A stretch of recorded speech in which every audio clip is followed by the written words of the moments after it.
सिकंदरी बाग जो नीह निभायो अहल बैतन जी अजमत में अवां पंहिंजो पाण मल्हायो साईं मोहम्मद अली सिकंदरी वाघ जो नीह निभायो अहल बैतन जी अजमत में अवां पंहिंजो पाण मल्हायो अव्वल में आ कुरान जी आयत पुठियां हदीसें सुणी इबारत तहकीक अहिड़ी जो मुनकर जो मथो चिथजी वञे कुरान वरी मुस्तफ़ा करीम जी हदीस वरी अइम्मा जो अहिड़ो दलील मज़बूत जो केर रद्द न करे सके अहले बैत जो शान भी त अहिड़ो आहे न अवल में आ कुरान जी आयत पुठियां हदीसें सुणी इबारत पुठियां हदीसें सुणी इबारत तहकीकी मैदान जे अंदर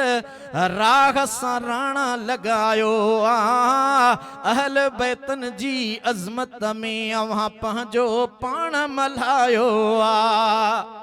साईं मोहम्मद अली सिकंदरी वाघ जो नीह निभायो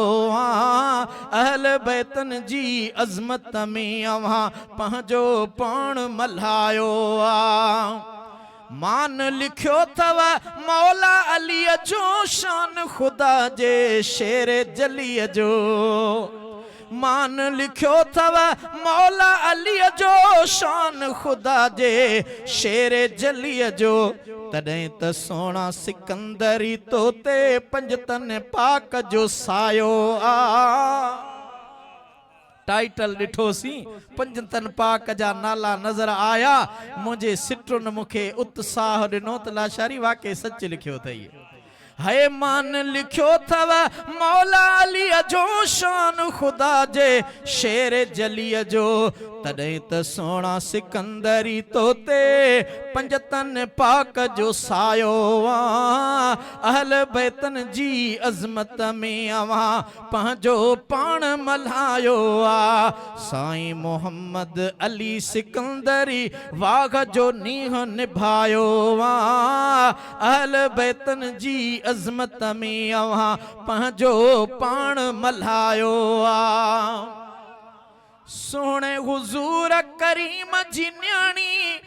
जन्नत जे राणिन जी राणी सोने हुजूर करीम जी न्याणी जन्नत जे राणिन जी राणी वयो त